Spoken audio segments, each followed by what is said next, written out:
Captain Rick Rock TV. Let's get to the content. All right, we back with the 911 call that was made the day of Nolan Wells' disappearance. I got people mad at me for covering this. People is, man, we want to see the drama rock. Why you keep on covering this? Well, it got other channels that do it. When I get back to that, I'll get back to that. But right now, this is what I'm on. But anyway, we got a professional audio engineer broke down the emergency tow call. It's crazy, y'all. Now we're going to get over here to what I've been doing my reactions to, man. We're going to get over here and check this out on my Uncle Willie D's page, man. Let's check it out. Willie D Live. What's up, family? Well, what do we have here? Family, we got a woman on Facebook who goes by the name Janetta Brantley. She is an audio engineer, sound expert, who took the sinking boat call audio in the Nolan Wells case and enhanced it. Smoking gun, perhaps? Yes, it is. Yes, it is. Check it out.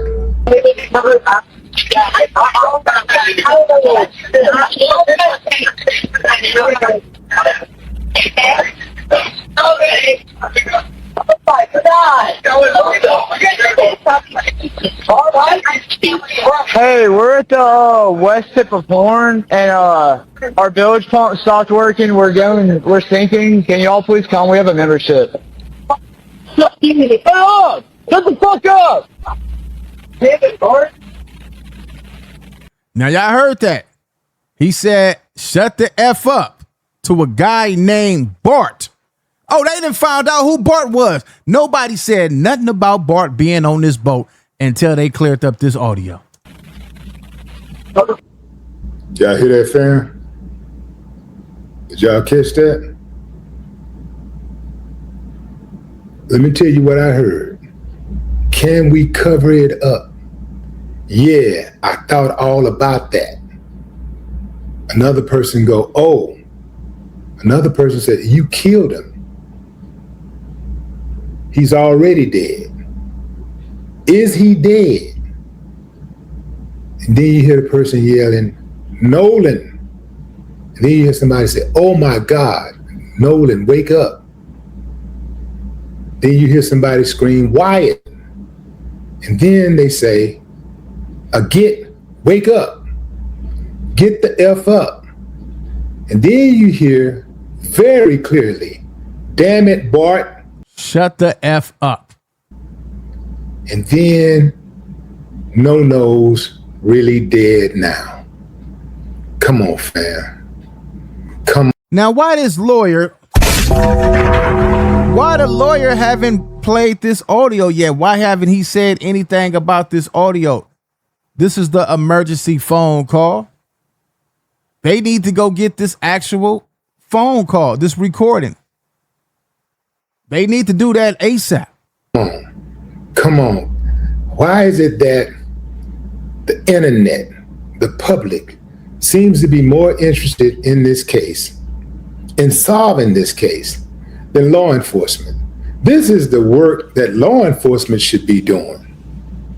This woman took it upon herself to go into the studio, use her money, her time to enhance the audio to get down to the truth.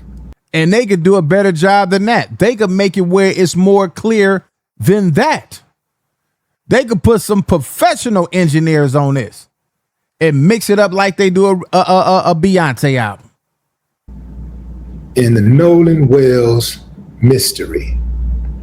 And it's as clear as it. We already heard some parts when somebody said, is he dead and all that stuff. So now we know Nolan was dead on that boat.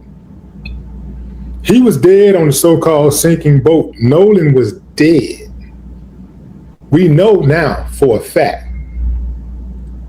The audio is enhanced with no AI. You ain't got to take my word for it.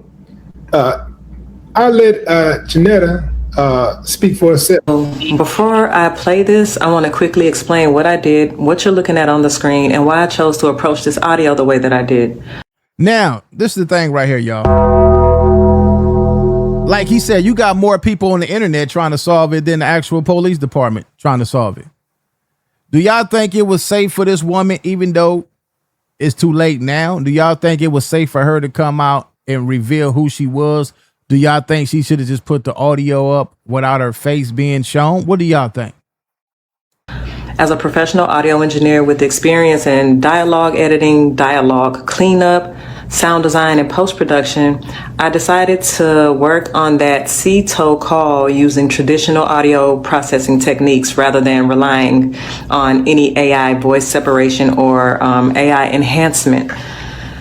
My goal was pretty much to preserve as much of the original recording as possible while making the quieter dialogue and background audio easier to hear. So I basically used techniques such as subtractive EQ, compression, gain adjustments, noise reduction, frequency isolation, and other traditional processing methods.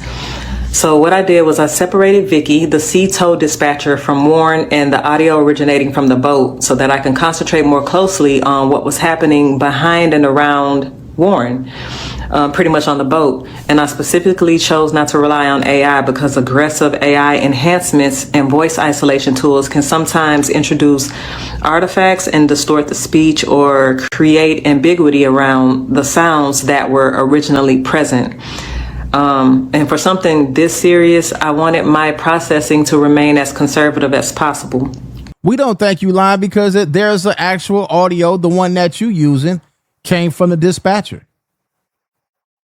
So if it came from the dispatcher, we believe everything you said, because I'm pretty sure if they do the same thing, it's going to say the same thing that your audio is saying. So no, we don't think it's AI. We think it's the truth. You'll also notice time code and dialogue written on the side of the screen and pop up during each segment. That dialogue represents what I personally hear as an audio engineer while processing and repeatedly reviewing these sections. I'm pretty much providing it as a listening reference, not as a declaration that my interpretation is the only possible interpretation. And that's important. I want you to listen for yourself, use headphones if you have them, listen closely, and decide with your own ears what you believe is being said. You can also return to the original unprocessed recording and compare directly with what you're hearing here.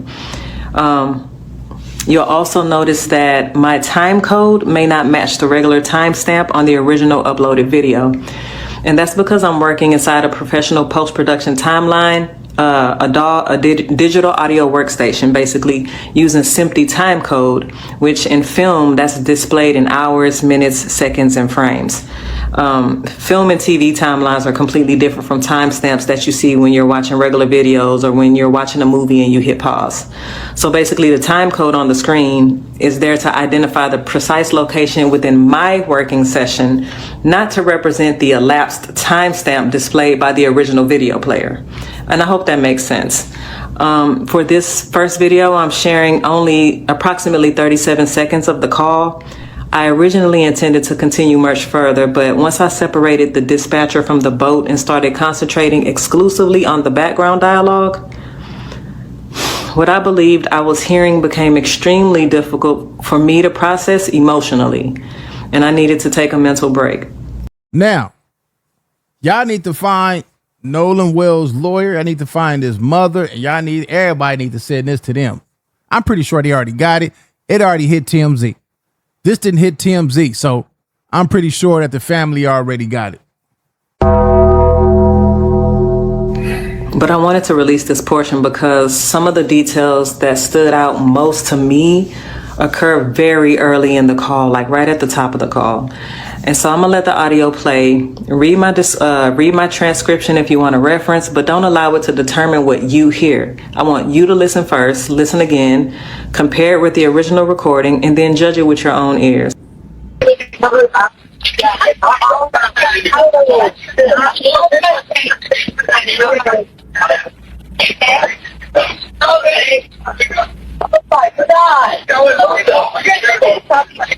All right. Hey, we're at the west tip of Horn, and our bilge pump stopped working. We're sinking. Can y'all please come? We have a membership. Shut up! Shut the fuck up! Damn it, Bart.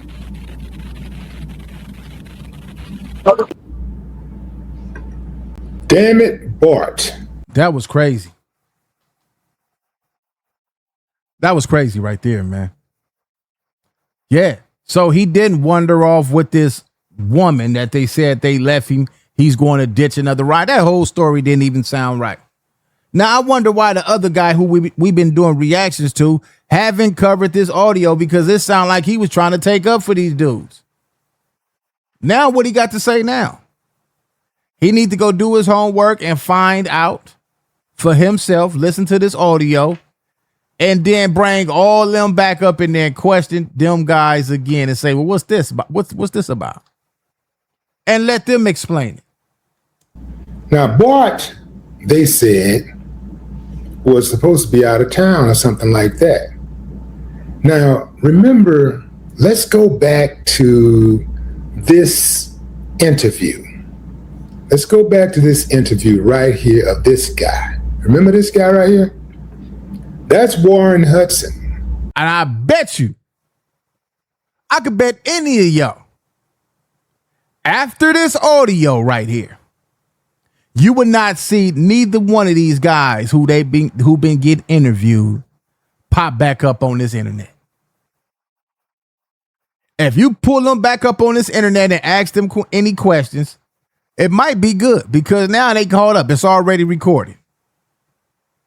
I bet you won't see them again. They didn't think that this was going to come out. Warren Hudson is the self-proclaimed best friend of Nolan. The one who didn't shed no tears. This is why the parents were so adamant about hearing from Warren, because he was close. I don't know if he was a best friend, because I don't know a best friend. I've never had a best friend whose house I've never been to. Facts.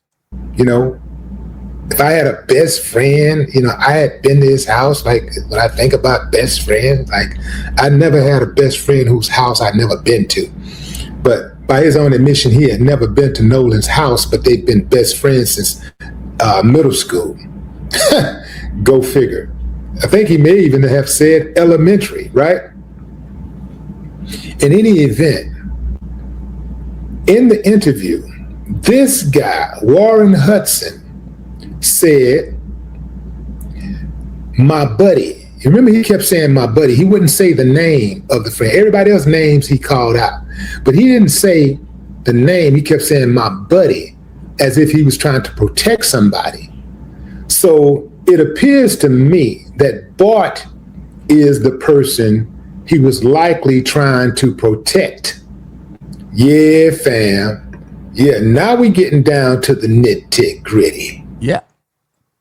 So this Bart guy, we're going to do an interview. I'm going to show y'all I'm going to do a reaction. I'm going to show y'all who he is after this video. But let's check this. Let's get back to it. Yeah. Warren, it appears, was trying to protect Bart. Bart is the mystery person. I'm not sure if Bart is the one who killed Nolan. But for somebody to scream out, damn it, Bart, where it sounds like Bart has some type of involvement. At the very least, every single person who was on that boat is an accessory. At the very least, after the fact. And they've all tampered with evidence. So if he was on, listen, this is my thing. If he was on that boat, right, and he was already unalived on that boat, then how did he end back up on land face down? How did he end back up? How did he end back up on the land, on the land, on the island, washed back up? Is that why the lungs was not in the body when it went to the second examiner? Because you need the lungs to prove how much water was in his lungs. Yeah.